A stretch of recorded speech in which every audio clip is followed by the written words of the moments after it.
당신 진짜 그렇게까지 꼭 해야겠어? 정말 우리 다 죽여야겠냐고? 내가 당신한테 진짜 큰 죄를 저질렀다잖아. 나도 내가 왜 그랬는지 그땐 정말 뭐에 씌었었나 봐. 그러니까 이제라도 우리 오해 풀고 다시 잘해보자. 당신이 원한다면 나 당신이랑 재결합할 생각도 있어. 끔찍한 소리 집어치우지 못해? 재결합은 무슨 귀신 씨나라 까먹는 개소리야? 지금 사람을 놀리나? 내가 미쳤다고 당신이랑 다시 살아. 앞으로 니들이랑 엮일 생각은 추호도 없으니까 당장 꺼져. 인생라디오 사연 시청 전에 구독, 좋아요, 알람 설정 먼저 부탁드리며 인생라디오 사연 바로 시작하겠습니다. 안녕하세요. 지나온 시간들은 왜 이리도 급물살처럼 지나갔는지 인생라디오에 올라오는 사연들을 들으며 인생무상을 살벌하게 느끼고 있는 57세의 정미자라는 여자입니다. 저는 부모님을 사고로 한나란시 잃고 친인척도 없이 홀로 외롭게 지내왔어요. 그렇다 보니 어릴 적부터 온갖 일을 다 해봐서 안 해본 일이 없이 지내왔네요. 그러다 식당 종업원으로 일하던 어느 날 식당의 단골이었던 한 남자와 결혼을 전제로 가까워지게 되었습니다. 그런데 어느 날 그 남자가 제게 당황스러운 고백을 해왔습니다. 저와 결혼을 하고 싶지만 말하지 못한 것이 있다는 것이었죠. 뭔데 그래요? 그냥 편하게 말해봐요. 우리 사이에 못할 말이 뭐 있다고. 그게 말이야. 화내지 말고 들어줘야 해. 알았으니까 얼른 말해봐요. 사실은 내가 전에 결혼을 한번 했었어. 예? 그게 무슨 말이에요? 이혼을 했다는 거예요? 그것도 그건데 나한테 자식이 있어. 올해로 10살 되는 아들 녀석이야. 너무 늦게 말해서 미안해. 전처랑 사이에서 낳은 아이인데 애 낳자마자 전처가 집을 나가버려서 자기 엄마 손도 못하고 큰 애야. 그치만 아이랑 산다는 말은 없었잖아요. 왜 말하지 않았어요? 애가 너무 어리고 나는 일이 너무 바쁘고 그래서 여태 부모님이 대신 키워주셨어. 근데 이제 부모님도 나이가 드시고 힘들어하셔서 곧 데려와야 할 것 같아서 너무 늦게 말해서 미안해. 계속 숨길 생각은 아니었지만 어떻게 말을 꺼내야 할지 모르겠더라고. 그래도 나랑 결혼해주면 안 될까? 나 미자 씨 놓칠 수 없어. 결혼을 한 번도 하지 않았던 저는 그이가 왜 처음부터 말해주지 않았는지 속상하기도 했지만 오죽하면 말을 하지 못했을까 싶어 그 남자가 안쓰럽기도 했어요. 그렇게 남자의 고백을 듣고 저는 깊은 고민에 빠지게 되었죠.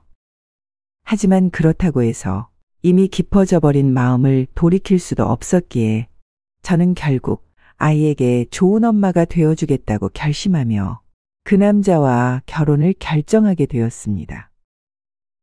그 후 저는 한 남자의 아내 그리고 한 아이의 엄마가 되어 행복한 결혼 생활을 꾸려나가게 되었어요. 그리고 정말 다시 생각해봐도 저는 아들에게 최선을 다했다고 생각합니다. 그렇게 저는 좋은 엄마가 되려 노력하며 사업하는 남편의 내조에 힘쓰며 바쁜 하루를 보냈습니다. 하지만 남편의 사업은 늘 어려웠고 언젠가부터는 생활비를 주지 못할 정도로 상황이 점점 나빠지게 되었어요. 아이가 있었기에 어떻게든 돈이 필요했던 저는 남편 대신 뭐라도 해야겠다 싶었습니다. 그래서 식당에서 오래 일하며 손맛이 좋다는 얘기를 자주 들었던 것을 떠올리며 식당을 차리게 되었죠. 처음에는 생활비라도 벌어보고자 시작했던 일이었는데 놀랍게도 식당 영업이 날이 갈수록 잘 되기 시작했어요. 덕분에 남편이 사업하며 진 빚도 갚을 수 있었고 제가 집안의 실질적인 가장이 되게 되었어요. 더 이상 돈 걱정도 없고 남편도 고생하지 않는 걸 보니 참 뿌듯하더라고요. 그렇게 10년간 행복한 결혼 생활을 했다 생각했습니다. 그런데 어느 날 저는 충격적인 일을 마주하게 되었습니다. 남편이라는 사람이 제가 가게 일로 바쁜 동안 바람을 피우고 다녔던 거죠. 하지만 남편은 제게 미안해하기는커녕 되려 적반하장으로 나왔어요. 당신 같은 여자랑 10년 넘게 같이 살았으면 나도 많이 참은 거지.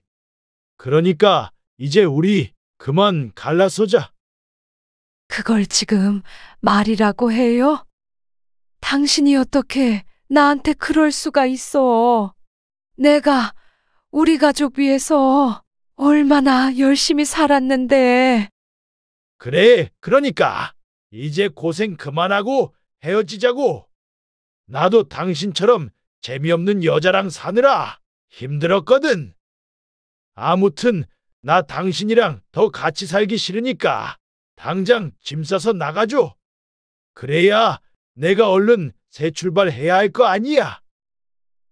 사업에 손만 대면 말아먹던 걸 이제 겨우 먹고 살만하게 해놨더니 엄마 손도 못하고 가여운 아이를 내 자식처럼 키워놨더니 사람 뒤통수를 이렇게 치는 모양입니다. 그동안 고생만 시켜놓고 이제 와서 제게 이혼을 요구하는 남편이 너무 황당했던 저는 아들에게 이 사실을 알렸습니다. 그래도 제가 친자식처럼 키운 아들인 만큼 제 편을 들어줄 거라고 생각했거든요. 그런데 기가 막히게도 아들은 제가 아닌 자기 아버지의 편을 들었어요. 저더러 소란 피우지 말고 이혼을 하라는 아들의 말에 저는 말문이 막혔습니다. 그래서 뭐 어쩌시려고요? 뭐 할 생각하지 말고 그냥 조용히 이혼하세요. 그게 새엄마나 아빠나 피차 좋은 일 아니겠어요? 뭐? 너 어떻게 엄마한테 그런 소리를 하니? 너는 그래도 내 편일 줄 알았는데 어떻게 너마저 그래? 제가 뭘요? 그럼 내가 설마 아빠를 두고 아줌마 편을 들 줄 알았어요? 그동안 새엄마라고 불러줬더니 진짜 자기가 내 엄마인 줄 알았나 보네? 아줌마 정신 차리세요. 아줌마랑 나랑은 피 한 방울 안 섞인 남이잖아요. 그럼 내가 아빠 편을 드는 게 당연한 거 아니에요? 진짜 자기 분수를 모르는 사람이네. 저는 그런 막말까지 들으며 남편과 자식에게 배신을 당해야 했습니다. 나는 그동안 가족만 보고 살아왔는데 어떻게 이럴 수가 있는지 배신감에 가슴이 찢어지는 듯 했어요. 하지만 저의 시련은 거기서 끝이 아니었습니다. 그동안 제가 했던 노력들이 다 무엇이었는지 저는 이혼하면서 한 푼도 받지 못했어요. 애초에 제가 운영하던 식당이 남편의 명의였던 탓에 제가 그 식당의 지분을 주장할 수가 없었던 겁니다. 결국 저는 전 재산을 다 빼앗긴 채 빈털터리로 쫓겨나게 되었고 그 후 먹고 살기 위해 어쩔 수 없이 길거리에서 떡볶이 장사를 하게 되었습니다. 작은 리어카를 개조해 포장마차를 운영하던 저는 다행히 손맛이 어디 가지는 않았는지 장사는 곧잘 되었지만 그렇게 번 돈으로는 겨우 먹고 살기만으로도 빠듯했어요. 내가 어쩌다 이 꼴이 되었는지 너무나 후회스러웠지만 배신감에 큰 상처를 입은 저는 전 남편을 원망할 힘도 남지 않았어요. 그렇게 매일 죽지 못해 살아간다 생각하며 리어카를 끌고 학교 앞을 다니며 떡볶이 장사를 하던 어느 날이었습니다. 웬 꼬마 손님이 저를 보며 아는 체를 하더라고요. 나 아줌마 알아요. 응? 나를 알아? 왜? 전에도 아줌마가 만든 떡볶이 먹은 적 있어? 아니요, 그게 아니라 아줌마 사진을 본 적 있어요. 아줌마 사진을 봤다니? 무슨 사진을 말하는 거니? 우리 집에서요. 아줌마, 우리 집 사진에 있었는데. 응? 아줌마 사진이 너네 집에 있었다고? 하하, 내가 누구랑 닮았나? 다른 사람이랑 헷갈린 거 아니야? 아니에요. 정말 아줌마 맞는데. 우리 아빠랑 같이 찍은 사진이 있었어요. 아이 참, 진짜인데. 그냥 닮은 사람인갑다. 웃으며 넘어가려고 그랬는데 그 아이는 정말 저를 안다며 답답해하더니 어디론가 전화를 걸더라고요. 아무래도 자기 부모님에게 사실관계를 물어보려고 그러는 듯 했어요. 그게 뭐가 중요하다고 전화까지 하는지 저는 그 꼬마애가 마냥 귀엽기만 했고 그 아이의 행동에는 별 관심을 두지 않았습니다. 그때까지만 해도 저는 설마 진짜로 그 아이가 봤다는 사진 속 주인공이 저일 거라는 생각을 전혀 하지 못했거든요. 그런데 얼마 뒤 제 리어카 앞으로 웬 비싼 벤츠가 한 대 다가와 섰고 그날로 제 인생이 완전히 뒤바뀌게 되었습니다. 사장님, 정말 여기 계셨네요. 사장님을 다시 만날 날이 올까 늘 기다렸는데 드디어 만났습니다. 드디어. 예? 누구세요? 저를 아시나요? 저 기억 안 나십니까? 제가 예전에 사장님께 도움을 많이 받았었는데요. 글쎄요, 큰일 하시는 분 같은데. 제가 사장님 같은 분과 알고 지낼 일이 뭐가 있겠어요. 아무래도 사람을 잘못 본 것 같으신데요. 아닙니다. 제가 사장님을 잘못 알아볼 리가요. 그동안 사장님을 얼마나 찾아다녔는데요. 그러니 오죽하면 어린 제 아들마저 사장님을 알아봤겠죠. 언젠가 받은 은혜 꼭 갚겠다고 다짐했었는데 그때는 이미 늦었더라고요. 사장님이 하시던 가게를 몇 번이나 찾아가 봤지만 사장님이 안 계신다는 얘기만 듣고 아무런 정보도 얻지 못해서 그 뒤로 사장님 소식을 수소문해 다녔어요. 그래서 대체 어디 가셨는지 알지 못하고 답답하기만 했는데 이렇게 다시 만나게 되어 정말 다행이에요. 아니, 대체 누구시길래 저를 그렇게 말씀하셔도 저는 정말 모르겠는데요. 저 정말 기억 안 나세요? 하긴 제가 그때랑 많이 달라졌으니 못 알아보실 법도 하겠네요. 그때는 제가 집도절도 없이 떠돌아다니며 노숙할 때라 아무래도 지금이랑 모습이 많이 다를 겁니다. 노숙이요? 그럼 설마 사장님이 그때 예, 접니다. 사장님이 기억하시는 그 노숙자가 저예요. 세상에 어떻게 이런 인연이 있을까요? 꼬마의 연락에 전화를 받고 급히 달려온 벤츠의 주인은 제가 예전에 식당을 하던 때 알고 지내던 사람이었습니다. 제가 전 남편과 이혼하기 전 식당을 운영할 때 저희 가게 근처에서 노숙을 하던 남자가 있었어요. 나이도 많지 않아 보이는 젊은 남자가 무슨 사정인지 밥도 제대로 못 얻어먹고 다니는 것 같길래 마음이 쓰여서 제가 자주 불러다가 밥을 먹이고 찜질방에서 잠이라도 편하게 자라고 얼마씩 쥐어주곤 했었거든요. 그렇게 1년 정도 보고 지냈다가 어느 날 갑자기 소식도 없이 사라졌길래 저도 까맣게 잊고 있었죠. 어머, 세상에. 그때 그 아저씨가 사장님이었다고요? 나는 너무 달라져서 못 알아봤네. 미안해요, 정말. 아닙니다. 그때 제 꼴을 생각하면 알아보시는 게 더 이상한 일이겠죠. 거기다 세월도 지났고 말이에요. 그나저나 사장님은 그대로시네요. 혹시 시간이 너무 지나서 못 알아보게 되면 어쩌나 걱정했는데 그런 걱정은 안 해도 됐겠어요. 아휴, 그러게.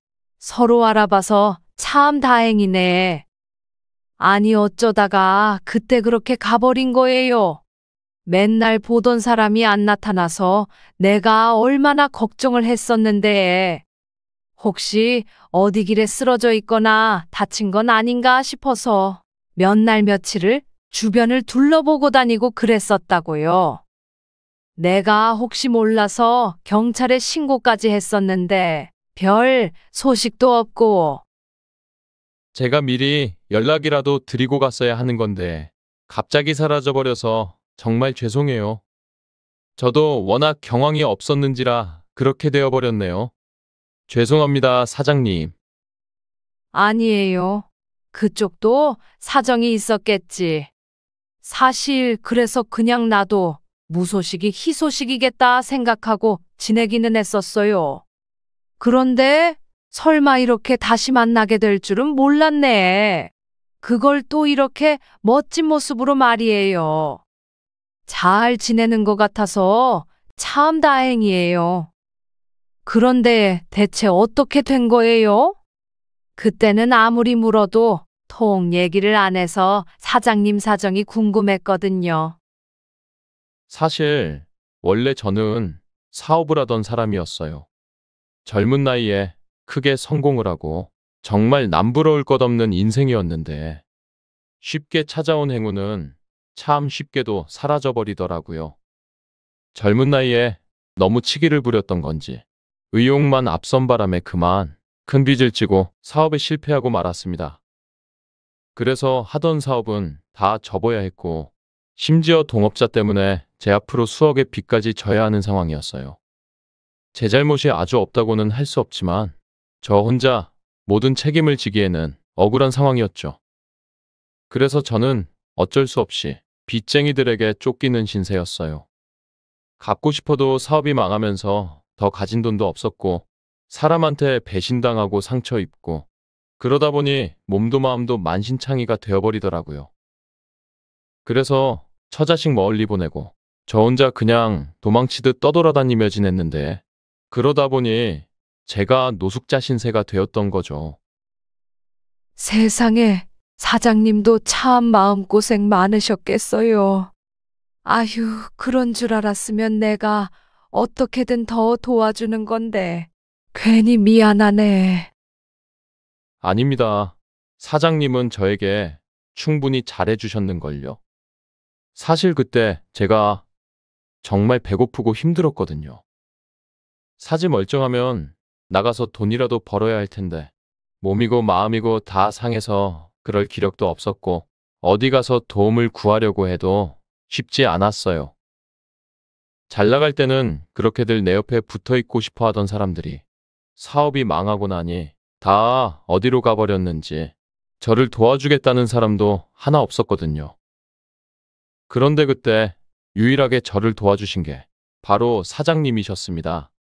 그래서 저는 그런 사장님의 은혜를 한시도 잊을 수가 없었어요. 정말 감사했거든요. 내가 뭘 얼마나 도와줬다고. 그냥 끼니 몇 번 챙겨준 게 다인데 그 정도로 감사 인사 받기에는 과분한 것 같은데요. 아마 나 아니었어도 누구든 도왔을 거예요. 아닙니다. 사장님 말고는 아무도 없었어요. 저라고 다른 가게 얼쩡거려보지 않았던 거 아니에요. 남은 음식이라도 좀 얻어먹으려고 가게 문 두드렸다가 문전박대 당하고 재수 없다고 소금이나 맞고 쫓겨나고 그런 일이 한두 번이 아니었습니다. 그런데 남들은 다 모른 척하고 꺼려하는 저를 사장님만 봐주시더라고요. 게다가 사장님 저한테 밥만 주셨던 게 아니잖아요. 다들 욕하고 손가락질하는 저를 위로해 주신 게 사장님이셨어요. 사실 저도 그때 제가 참 한심합니다. 사업 망했다고 목숨까지 잃는 것도 아니고 빚이 있으면 어떻게든 갚아내고 다시 시작하면 되는 건데 그때는 뭐가 그렇게 힘들었는지 다시 일어서 볼 생각도 못하고 그렇게 주저앉아 있었어요. 인생도 다 포기하고 처자식도 나 몰라라 하고 그렇게 인생 막장으로 살면서 정말 용기가 나지 않았습니다. 너무 힘들어서 그런지 다시 일어서야겠다는 생각이 들지 않더라고요. 근데 그럴 때 사장님께서 저한테 많은 위로와 용기를 주셨잖아요. 힘들면 쉬어가도 된다고 말씀해 주셨던 그 사장님의 말씀이 정말 감사했습니다. 그래서 그 덕분에 제가 다시 일어설 수 있었어요. 그러니 정말 다 사장님 덕분입니다. 아이고, 내 덕분은 무슨. 사장님이 노력해서 그렇게 되신 거죠. 그럼 아무쪼록 힘들었던 일들은 다 해결된 건가요? 보니까 이쪽 꼬마 손님이 아드님이시라고. 아유, 이렇게 보니까 둘이 많이 닮았네. 나는 또 꼬마 손님이 나를 안다고 하길래 무슨 일인가 했더니 이렇게 다시 만난 걸 보니 우리가 인연은 인연인 모양이에요. 나도 참 반가워서 그런가 괜히 주책맞게 눈물이 다 나네. 누가 나한테 고맙다고 나를 기억해주고 이렇게 찾아와 준 걸 보니 너무 좋아서. 그러게 말이에요. 어디 가서 사장님을 찾아야 되나 걱정했는데 저희 아들이 아주 큰일을 했어요. 제가 그동안 사장님께 감사해서 뼈에 새기고 있으려고 사장님이랑 찍은 사진을 잘 간직해두고 있었거든요. 예전에 사장님이 저 목욕탕 보내주셔서 제가 이발도 하고 왔던 날 같이 찍은 사진 기억하세요? 제가 그 사진 잘 간직하고 있었습니다. 그 사진이 저한테는 가보나 다름없었거든요. 제가 꼭 은혜를 갚아야 할 분을 기억할 방법이었으니까요. 젊은 사람이 무슨 사연이 있어서 길에서 노숙을 하나 싶었던 저는 그 사람이 하루빨리 자립할 수 있게 어떻게든 도와주고 싶었습니다. 그래서 멀끔히 씻고 일자리라도 알아보라는 마음으로 종종 목욕탕비를 내주곤 했었는데 그때 저희가 같이 찍은 사진이 있더라고요. 오래된 일이라 저도 잊고 있었는데 다시 얘기를 들으니 기억이 새록새록 떠올랐어요. 그렇게 저의 따뜻한 도움 덕분에 그 남자도 다시 일어설 힘을 내게 되었고 그 후 열심히 노력한 끝에 다시 사업을 꾸리며 지금은 다시 상황이 좋아진 듯 했습니다. 그 얘기를 들으니 내가 누군가에게 도움이 되긴 됐구나 싶어 뿌듯하더라고요. 비록 그때와 지금의 제 처지는 너무나 달라졌지만 말이죠. 저 이제 예전처럼 한심하게 살지 않습니다. 사장님의 말씀 듣고 용기 내고 노력해서 이제는 잘 지내고 있어요. 빚도 다 갚았고 망했던 사업도 다시 일으켰고 정말 불가능할 줄 알았던 일이었는데 어떻게든 죽기 살기로 하다 보니 해결이 되기도 하더라고요. 물론 전부 사장님 덕분이죠. 사장님처럼 저를 믿어주시는 분이 안 계셨다면 저는 아마 지금도 거리를 헤매고 다녔을지 모릅니다. 아무튼 그래서 제가 이제는 사장님께 은혜를 갚고 싶어서 이렇게 한달음에 찾아왔습니다. 은혜라니, 나는 정말 그런 걸 바라고 도운 게 아닌데요. 그래도 갚을 건 갚아야죠. 저 이제 정말 그만한 능력대입니다. 그러니까 사양하지 말아주세요. 아, 근데 사장님은 어쩌다 여기에 계시는 거예요? 그때 분명 가게도 꽤 컸고 손님도 많았던 걸로 기억하는데 사실 저도 사장님 찾으려고 다시 가게를 찾아갔었는데 거기는 더 이상 사장님이 안 계신다고 하시더라고요. 어디로 가셨냐 여쭤도 모른다는 말만 하고 대체 사장님께는 무슨 일이 있었나요? 한창 가게가 잘 되던 때에 맺었던 인연이었기에 그 남자가 보기에도 갑자기 리어카에서 떡볶이 장사를 하는 제가 이상해 보였던 모양입니다. 심지어 성공한 후에 저를 찾겠다고 가게를 찾아갔었다가 저를 만나지 못하고 소식도 못 듣고 허탕을 쳤다고 하더라고요. 아마 제 가게를 뺏어간 전 남편이 제 소식을 모른 척했던 것이었겠죠. 그렇게 아무것도 모르는 이 남자에게 무슨 말을 어떻게 해야 할까 싶었던 저는 저의 사연을 솔직하게 이야기하게 되었습니다. 남에게 제 개인사를 다 말하는 게 부끄럽기도 했지만 왠지 그날만큼은 저도 다 털어놓고 위안을 받고 싶더라고요. 아니, 그게 정말입니까? 그 전 남편이라는 사람이 바람까지 피우고 사장님을 쫓아내버렸다고요? 세상에, 저는 그런 줄도 모르고 그냥 가게 주인이 바뀐 줄만 알았어요. 제가 분명 사장님 사진까지 보여드리면서 찾았는데도 모르는 척 하더니 그 인간들 정말 상종도 못할 인간들이었네요. 아무것도 못하고 당한 내가 미련한 거지. 이제 와서 내가 누굴 탓하겠어요. 이제는 그냥 모든 게 후회스럽고 답답할 따름이에요. 그래서 지금 위자료는커녕 재산분할도 한 푼 못 받고 나와서 이렇게 지내고 계셨던 거예요? 그 가게는 사장님 가게였잖아요. 사장님이 혼자 도맡아 일을 다 하셨던 걸 제가 알고 있는데, 어떻게 이럴 수가 있습니까? 정말 하늘도 무심하시지. 왜 하필이면 사장님 같이 좋으신 분이 그런 일을 당하느냐는 말이에요. 그러게 말이에요. 나도 어디 가서 남한테 나쁜 짓 안 하고 나쁜 마음 안 먹고 열심히 살아보려고 꽤나 애썼던 것 같은데 어쩌다 내 처지가 이렇게 되었는지 나도 모르겠네요. 내 배로 낳은 자식이 아니라지만 정말 내 친자식처럼 생각하며 그렇게 키웠는데 그랬던 양아들마저 야속하게 자기 아버지 편만 들고 저는 나 몰라라 하더라고요. 이제 와서 후회를 해봐야 아무 소용없겠지만 할 수만 있다면 정말 시간을 돌려버리고 싶네요. 그럼 나도 그렇게 바보같이 당하지만은 않았을 텐데 말이죠. 그런데 이제 와서 제가 뭘 할 수 있겠어요. 사장님, 이제라도 늦지 않았어요.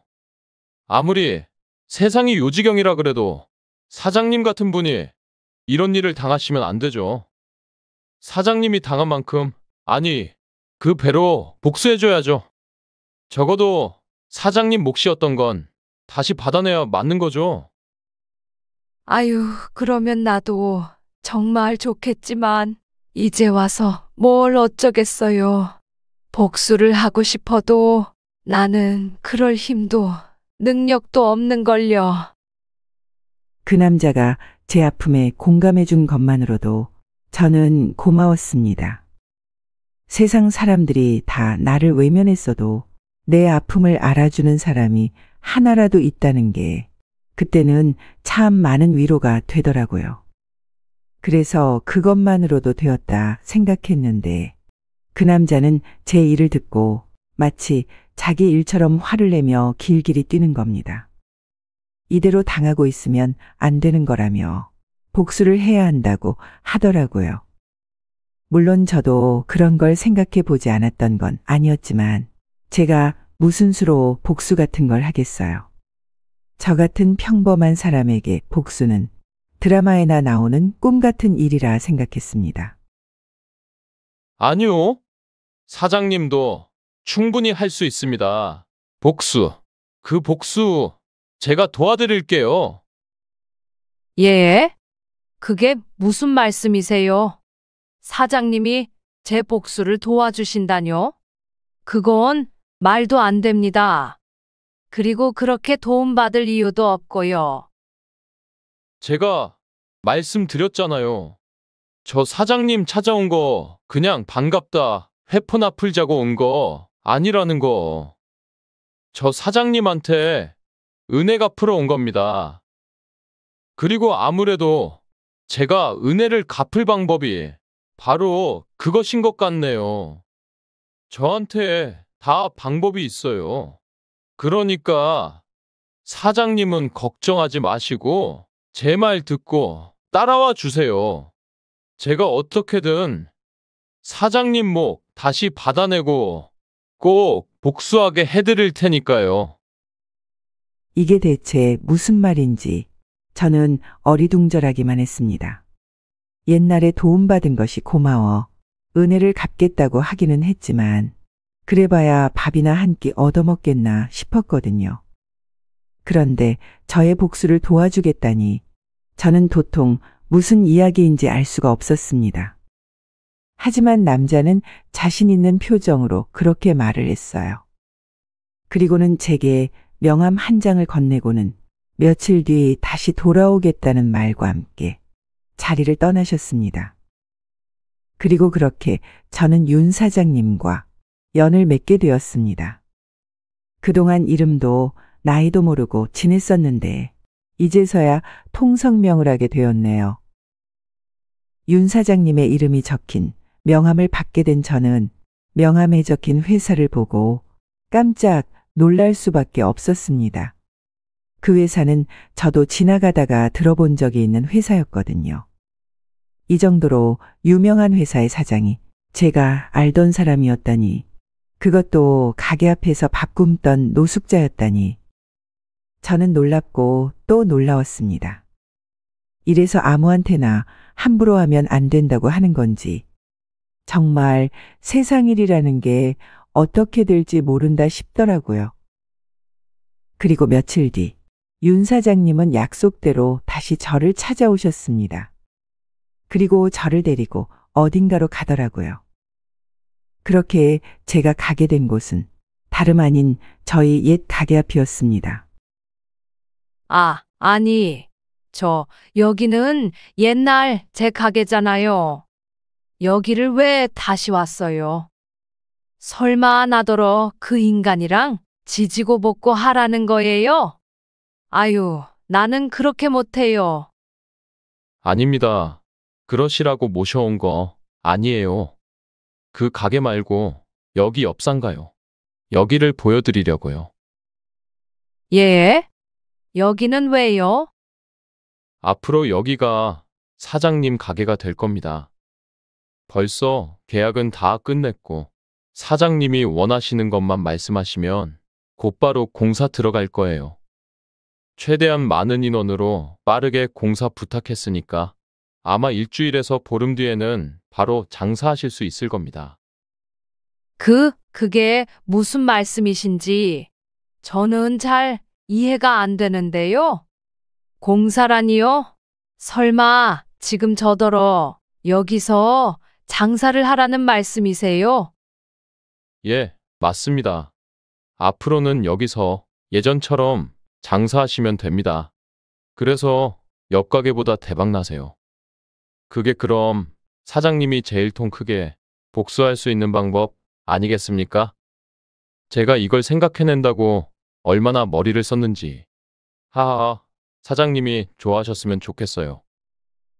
아니, 저 가게를 차려주신다니 감사하기는 한데 아무래도 너무 과한 것 같아요. 아무리 제 복수를 도와주고 싶으셔서 그러신다지만 이건 너무 큰 선물 같은데요. 왜 또 그런 말씀하세요? 저희 사이에 자꾸 그런 말씀하지 마세요. 정말 제가 해드리고 싶어서 그러는 겁니다. 제가 누구 덕에 이렇게 살고 있는데요. 마음 같아서는 집도 사드리고 차도 사드리고 평생 돈 걱정 없이 해드리고 싶지만 사장님 성품에 그런 걸 그냥 받아주실 것 같지 않아서 이렇게라도 도움 드리려고 하는 거예요. 그러니까 그냥 밀린 외상값 받았다 생각해 주세요. 그리고 다르게 생각하면 이게 원래 사장님 몫이지 않습니까? 뺏긴 것을 다시 찾아가는 게 뭐가 문제가 되겠어요. 아유, 저 그래도 어떻게 이걸 그냥 받아요? 저는 못 받아요. 아이고, 우리 사장님, 고집도 정말 대단하시네. 제가 그렇게 은혜 갚고 싶다고 사정을 하는데도 이러시면 어쩝니까? 그럼 정 그러시면 가게 잘 꾸리셔서 잘 되셔서 나중에 갚아주세요. 이건 제가 무담보로 그냥 빌려드릴 테니까요. 아니, 투자. 제가 사장님께 투자하는 겁니다.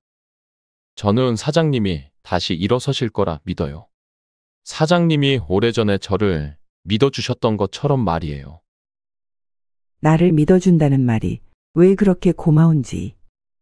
결국 저는 더 이상 거절하지 못하고 그 호의를 받아들이기로 했습니다. 저를 믿고 제게 투자해 준다는 그 말에 저는 없던 용기가 생겼어요. 그렇게 저는 전 남편이 저를 쫓아내고 운영하던 가게 바로 옆에 상가에 식당을 차리게 되었습니다. 물론 부동산이며 인테리어까지 전부 윤 사장님이 도와주셨죠. 내가 뭐 한 게 있다고 이렇게까지 도움을 받나 싶으면서도 그래도 누군가 내 편이라는 것이 그렇게 든든할 수가 없었어요. 그래서 저도 어떻게든 이 빚을 갚으려고 열심히 노력할 수밖에 없었습니다. 물론 가장 큰 목표는 전 남편에 대한 복수였지만요. 그렇게 저는 전 남편의 가게 옆에 전보다 훨씬 큰 규모의 식당을 열게 되었습니다.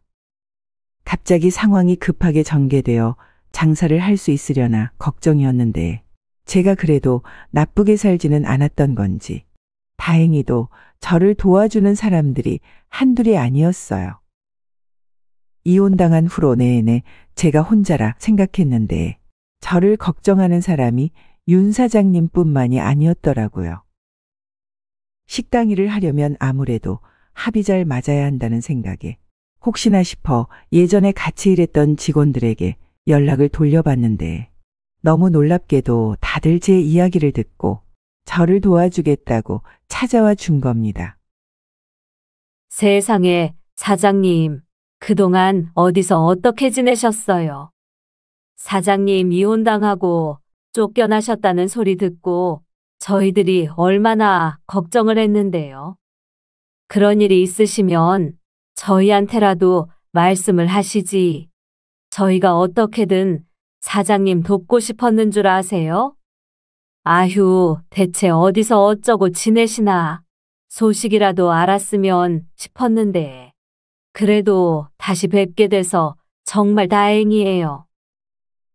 다들 그렇게 내 생각해 주는지 몰랐네. 나는 당연히 내가 나가면 자기들은 그대로 그 식당에서 일하고 있을 줄 알았거든. 어쨌든 내가 쫓겨난 거지. 식당이 망한 건 아니니까. 그래서 그냥 소식도 없이 지냈던 건데 정말 고맙네. 말도 안 되는 소리 하지 마세요. 사장님이 안 계신데 저희가 거기서 왜 일을 해요? 저 말고 다른 직원들도 다들 그날 이후로 바로 관뒀어요. 저희야 뭐 거기 말고 다른 데 일할 곳이 없는 것도 아니고 그동안 사장님한테 받은 은혜가 있는데 어떻게 사장님을 두고 거기서 계속 버티겠어요? 그건 사람이면 못할 짓이죠. 안 그래도 남자 사장님이 떠난다는 직원들 붙잡겠다고 별짓 다 했었는데요. 그래도 남은 사람은 몇 안 돼요. 들어온 지 얼마 안 됐던 서빙하던 직원들 말고는 다 나갔다고요. 우리가 누구 좋으라고 그 가게에 붙어서 음식 해줄 일 있어요? 나는 그것도 모르고 있었네. 세상에 다들 고마워서 어떻게 해. 괜히 나 때문에 많이 힘들었겠어. 내가 뭐라고 다들 이렇게까지 해주는지 정말 고맙다. 내가 그래도 허투루 살지는 않았나 봐. 정말 고마워. 고맙다는 말씀 마세요. 애초에 사장님만큼 직원들 신경 써주시는 사장 어디 있는 줄 아세요? 그러니까 다들 고마운 마음에 은혜를 못 잊는 거죠. 아무튼 사장님이 이렇게 다시 돌아오셨다니까 저희도 다시 같이 일을 해야겠네요. 그럼 우리 예전처럼 다시 잘해봐요, 사장님. 저는 제가 가게를 떠난 뒤에도 식당이 아무 일 없이 잘 굴러가고 있는 줄만 알았습니다. 나 하나 없어도 세상은 잘만 돌아가니 내가 없어도 전 남편이 내 가게에서 떵떵거리며 가게를 운영하고 있는 줄 알았죠. 그런데 그게 아니었더라고요. 제가 쫓겨난 소식을 알고 직원들이 다 같이 퇴사를 했다고 하는 겁니다. 그래서 제 음식 레시피를 아는 사람이 아무도 안 남았고 그 뒤로 전 남편이 다른 주방 이모를 들여 대충 장사를 하고 있었던 모양입니다. 그래도 워낙에 잘 되던 맛집이니 음식이 바뀐 뒤로도 한동안 유지가 되었겠지만 그게 오래 가기는 힘들었을 거예요. 아니나 다를까 제가 바로 옆에 식당을 오픈하며 알아보니 전 남편의 식당은 점점 매출이 떨어지고 있는 듯 했어요. 예전에 문전성 씨에 비하면 파리만 날리는 수준이었죠. 그래서 덕분에 저는 더더욱 전 남편에게 복수를 할 자신이 생겼습니다. 그렇게 옛 직원들까지 다 불러 모은 저는 아무 문제 없이 개업식을 치르게 되었습니다. 다행히도 자신 있던 만큼 개업식은 아주 성공적이었고 금세 손님들로 문전성시를 이루었어요. 그리고 그 후로도 제 식당은 연일 손님들로 발디딜 틈이 없었습니다. 손맛이야 원래부터 자신 있던 저였고 이미 한번 식당으로 성공을 이루어 본 적이 있으니 다시 시작한다는 게 어려운 일이 아니었죠. 그렇게 제 식당이 승승장구하는 동안 전 남편의 가게는 더욱더 어려워져 가는 듯 했습니다. 애초에 자기가 운영하던 식당도 아니고 월급 주방장을 두고 장사를 하는 가게가 잘 될 리가 없었으니까요. 거기다 제 가게가 생긴 뒤로는 손님들이 저희 식당으로 몰리면서 그나마 오던 손님도 또 끊긴 모양이더라고요. 그러자 뭔가 이상함을 눈치챈 건지 드디어 전 남편이 제 가게로 찾아왔습니다. 그리고는 저를 마주하고 깜짝 놀라 나자빠지더라고요. 아니 당신 뭐야? 당신이 왜 여기 있어? 왜? 내가 내 가게에 있는 게 뭐가 이상해? 뭐? 당신 가게라니? 그게 무슨 소리야? 여기가 당신 가게라고? 그래, 여기 내 가게야. 뭐, 문제 있어? 그리고 우리 이제 더 이상 아는 사이도 아니고 반갑게 인사할 사이도 아닌데 반말은 좀 삼가해 주시지. 동종업종 사장이 반말 찍찍 하는 거 듣기가 좀 거북하네. 뭐? 동종업종 사장?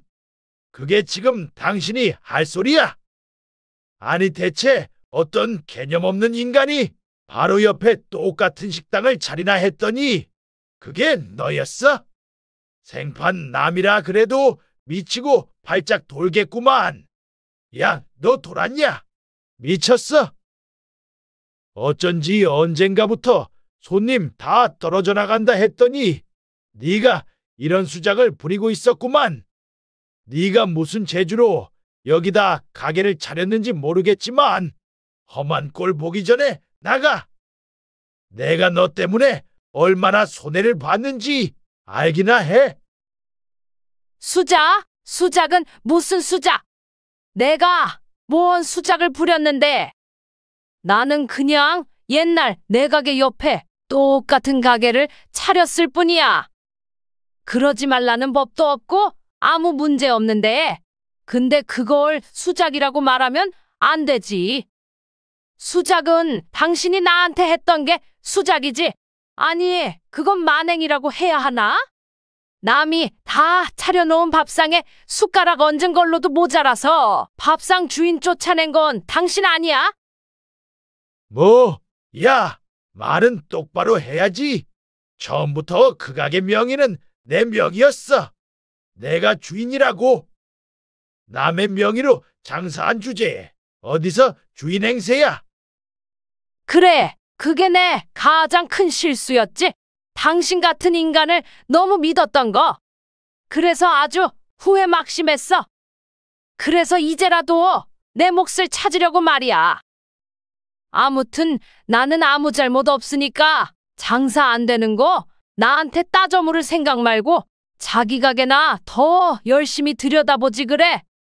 하긴 처음부터 자기 것도 아니었으니 이제 와서 잘하려고 해봐야 아무 소용도 없겠지만. 뭐야? 너 그럼 지금 나한테 복수하려고 이러는 거야? 옳지, 그렇구나. 이혼당한 뒤로 어디서 조용히 살고 있나 했더니 네가 나한테 독을 품었구나. 네가 지금 나한테 다 지난 옛날을 가지고 어떻게 해보려고 그러는 거냐고. 당신한테는 다 지난 옛날 일일지 모르겠지만 나한테는 아니야. 나한테는 현재 진행형이라고. 내가 아무리 미련하고 바보 같다고 그래도 어떻게 나 혼자만 당하겠어. 믿었던 남편이 바람나서 가정을 파탄낸 것만으로도 분하고 기가 막힌데 내가 피땀 흘려 꾸린 가게까지 뺏기고 내가 두 발 뻗고 잘 수 있겠어? 그러니 나는 당신한테 제대로 복수하지 않으면 마음 편히 못 살 것 같아서 이러는 거야. 그리고 내가 할 수 있는 제일 큰 복수가 바로 이거고 원래 내 몫이었던 걸 다시 되찾는 거 말이야. 그러니까 더 이상 내 앞길 막을 생각하지 말고 내 인생 회방 놓을 생각하지 마. 당신한테 당하는 건 한 번만으로도 충분하니까. 이야, 박미자, 너 많이 컸다. 옛날에는 내 말에 꼼짝 못하더니 이제 더 이상 내가 무섭지 않은가 봐. 그래, 이제 하나도 안 무섭다. 애초에 내가 너 같은 걸 무서워해야 할 이유가 있냐?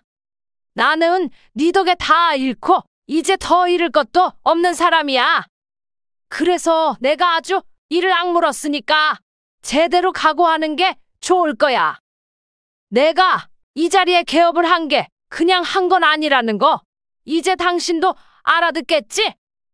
듣자 하니 당신 나 없이 식당 운영 제대로 하지도 못하고 있다고 그러던데 어디 이참에 아주 가게문 닫아버리게 만들어줄게. 사업한답시고 여기저기 사기나 당하고 빚이나 치고 다니던 인간 그나마 내 덕분에 살만하게 만들어줬더니 은혜도 모르고 당신처럼 배은망덕한 놈들은 제대로 벌을 받아야 해. 나 참 진짜 어이가 없어서 당신 대체 언제부터 이렇게 당당했어? 너 내가 알던 박미자 맞냐? 어디서 겁이라도 상실하고 왔나? 아니 근데 네가 대체 무슨 재주로 가게를 차린 거야? 너 분명 나랑 이혼할 때 돈 한 푼 없다고 그러지 않았어? 어디 뭐 로또라도 된 거야? 뭐야? 아니면 나 몰래 빼돌린 재산이라도 있었냐? 빼돌린 재산? 내가 그런 게 있었으면 애초에 이런 복수 하지도 않았어. 내가 너 때문에 길바닥에 나 앉아서 무슨 고생을 했는데 그동안 남의 자식 키워주고 집안 가장으로 살았으면서도 쫓겨나듯 이혼당한 바보가 난데 무슨 빼돌린 재산은 무슨. 그럼 진짜 로또야? 야, 너 로또 된 거냐? 글쎄, 이걸 로또라고 해야 하나? 그래, 기적 같은 일이기는 하지. 내가 당신한테 그렇게 당하고 나서 인생 참 헛살았다고 생각했는데 꼭 그렇지만은 않았나 보더라고. 그동안 내가 착하게 산 덕분에 행운이 찾아왔거든. 아무튼 그런 덕분인 줄이나 알고 할 말 다 했으면 꺼져. 나는 당신이랑 더 할 말도 없으니까. 아, 이 여자가 못하는 소리가 없어. 그래서 어디 끝까지 해보겠다 이거야. 네가 정말로 내 가게 망하게 하겠다 이거냐고. 그렇다고 해서 내가 당신처럼 비열한 짓은 하지 않을 테니까 너무 걱정하지는 마. 나는 그냥 지금처럼 내 가게를 열심히 운영할 거야. 음식도 맛있게 만들고 손님들께도 서비스도 잘해드려야지. 그러다 내 가게가 너무 잘 돼서 손님들이 우리 가게로만 찾아오면 그건 뭐 어쩔 수 없는 거 아니겠어? 그러니까 당신도 망하고 싶지 않으면 가게 열심히 운영해봐. 어디 나처럼 할 수 있을런지는 모르겠지만 그래도 나는 혼자고 당신은 세 부인에 자식 새끼까지 있는데 혼자 고생하는 나보다는 쉽지 않겠어? 하긴 뭐 그렇다고 남의 남편 뺏는 염치 없는 여자나 키워준 은혜도 모르는 자식이 뭐 얼마나 큰 도움이 될까는 모르겠지만 아무튼 두고 봐. 내 가게랑 당신 가게가 나란히 장사할 날이 그리 오래가지는 않을 테니까. 저는 저를 찾아와 따져묻는 전 남편에게 그동안 담아뒀던 말을 하며 통쾌한 복수를 할 수 있었습니다. 진짜 제 복수는 이제부터 시작이지만 전 남편은 이미 제 기세에 한풀 꺾인 듯 했어요. 처음에는 제가 예전에 그 순진하고 바보 같은 여자인 줄만 알고 만만하게 봤겠지만 이제 제가 얼마나 독을 품었는지 잘 깨달았겠죠. 다행히 저의 계획은 차근차근 무사히 이루어질 수 있었습니다. 인정받은 손맛에 친절함까지 더해지니 금방 단골들이 늘어가더라고요. 그렇게 저희 가게를 찾는 손님들이 많아질수록 전 남편의 가게는 점점 더 어려워지기 시작했습니다. 그러자 전 남편도 가만히 있지 않고 온갖 방법으로 제 가게 매출을 떨어뜨리려 안달을 하더라고요. 남의 가게에 찾아온 손님을 꿰어 데려가기도 하고 반값 행사를 하며 손님들을 데려가려 노력했죠. 하지만 별의별 악의적인 수작에도 제 가게 매출은 아무 문제가 없었어요. 전 남편도 도끼를 품은 건지 어떻게든 저를 망하게 하려 무리수를 두더라고요. 멀쩡한 가게를 리모델링까지 했지만 그럴수록 필요 없는 지출만 커져갈 뿐이었습니다. 그렇게 배보다 배꼽이 큰 지출이 커져가자 그 인간도 더 버틸 자신이 없는 건지 얼마 뒤 전 남편과 그 아들이 저를 다시 찾아왔습니다. 이번에는 무슨 시비를 걸려고 그러나 했더니 드디어 꼬리를 내린 건지 자존심도 내버리고 제발 도와달라 사정을 하더라고요. 미자야, 우리 이제 그만하자. 응? 너도 이쯤 하면 할 만큼 했잖냐. 나도 이제 더 버티는 건 무리다. 제발 이쯤 하고 우리 서로 상생하자. 아니, 그러지 말고 우리 옛날처럼 같이 일해도 좋고. 새엄마, 제발 저희 좀 살려주세요. 이대로 가다가는 저희 식구 쫄딱 망해요. 진짜 더 못 버틸 지경이라고요. 그러게 너무 용 쓰지 말지 그랬어. 내가 어떻게든 할 거라고 한 말이 헛소리인 줄 알았어? 나는 아직 할 만한데 더 못하겠으면 그만 접어. 애초에 자기 능력으로 꾸린 가게도 아닌데 그 정도 버틴 게 용하네. 그리고 너는 어따 대고 새엄마래? 엄마는 누가 네 엄마니? 언제는 지혜비 편든다고 키워준 은혜도 나 몰라라 하던 놈이 이제 와서 어디 살가운 척이야? 당신 진짜 그렇게 해야겠어? 정말 우리 다 죽여야겠냐고. 그래, 내가 잘못했다. 내가 당신한테 진짜 큰 죄를 저질렀어. 당신 고생한 거 생각해서라도 그렇게 하면 안 되는 건데 내가 정말 후회한다. 당신한테 너무너무 미안해. 응? 그러니까 이제라도 우리 오해 풀고 다시 잘 해보자. 당신이 원한다면 나 당신이랑 재결합할 생각도 있어. 끔찍한 소리 집어치우지 못해. 재결합은 무슨 재결합? 지금 사람을 놀리나? 내가 미쳤다고 당신이랑 다시 만나? 니들이랑 다시 엮일 생각은 추호도 없으니까 그딴 소리 할 거면 당장 꺼져. 새엄마, 제발요. 제발 저희 좀 살려주세요. 아버지 이번 일로 빚까지 지셨다고요. 정말 우리를 다 길바닥에 내쫓아야 성이 풀리시겠어요? 저는 곧 결혼도 해야 하는데 이렇게 되면 저 결혼도 못하고 파혼당하게 생겼다고요. 네가 결혼을 하던 파혼을 하던 내가 알아야 할 일이니? 그건 네 진짜 새엄마한테 나가서 사정하든가. 그러게 지들이 못나서 빚까지 진 걸 왜 나한테 난리야? 내가 니들한테 돈 빌려줬니? 내가 니들더러 빚지라고 했어? 그런 소리는 니들이 나를 길바닥에 쫓아냈을 때 했었어야지. 이제 와서 그런 마음에도 없는 사과 받아주기에는 너무 늦은 것 같네. 정말 내가 이 날을 얼마나 기다렸는지들 알아? 내가 니들한테 외면받고 쫓겨나던 그 순간부터 지금까지 니들 절대로 용서 안 할 거라고 다짐했어. 그나마 이제라도 복수할 수 있어서 참 다행이다 싶네. 그럼 어디 내가 그때 느꼈던 상실감과 고통 절실히 느껴봐. 내가 했던 것처럼 길바닥에서 제대로 굴러보라고. 그렇게 사이다를 던진 저는 그 배은망덕한 부자를 쫓아내버렸고 얼마 뒤 전 남편은 결국 가게를 폐업하게 되었습니다. 전 남편이 가게를 닫을 즈음 이미 빚을 많이 진 탓에 다시 가게를 차릴 수는 없었고 결국 신용불량자가 되어 개인회생을 신청했다는 이야기를 듣게 되었습니다.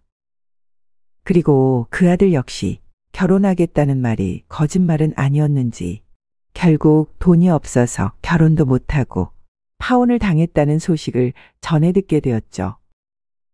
결국 자신들이 제기했던 만큼 돌려받게 되었네요. 이런 걸 보면 정말 권선징악이라는 게 있는 건가 싶은 생각이 듭니다. 그래서 저 역시도 제가 받은 만큼 꼭 되갚아야겠다. 더욱더 다짐하게 되었죠. 그래서 저는 복수를 끝낸 뒤에도 상황에 안주하지 않고 더 열심히 장사를 꾸려갔습니다. 그리고 그 결과 1년 만에 윤 사장님께 도움받은 것을 다 갚을 수 있었죠. 게다가 거기서 끝나지 않고 제 가게가 있었던 윤 사장님의 건물까지 매입할 수 있었습니다.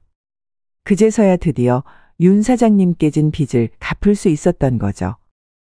그게 어찌나 감사하고 뿌듯하던지 정말 눈물이 날 것만 같았습니다.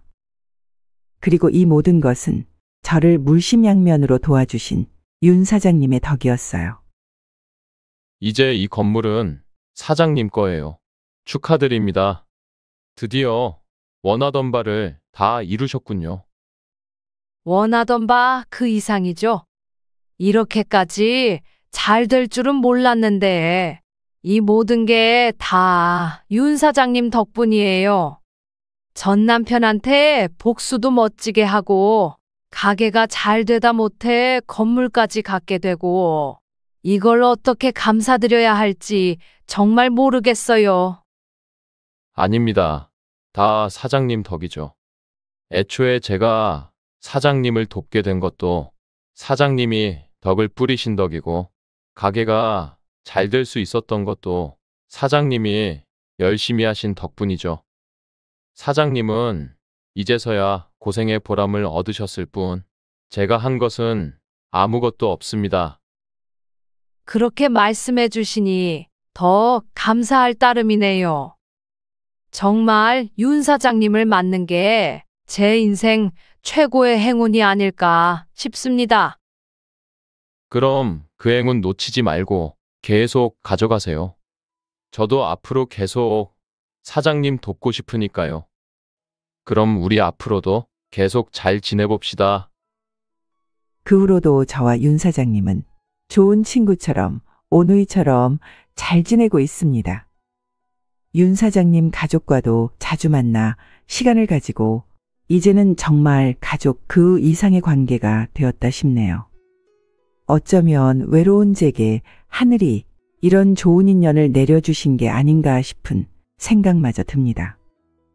여러분에게도 저처럼 기적 같은 인연이 찾아오길 빌어보며 이만 글을 마치겠습니다. 오늘의 인생라디오 사연글에 여러분의 소중한 댓글 참여 기다리면서 구독, 좋아요, 알람 설정해 주시면 매일 새로운 사연으로 만나실 수 있습니다. 늘 건강하시고 행복하세요. 감사합니다.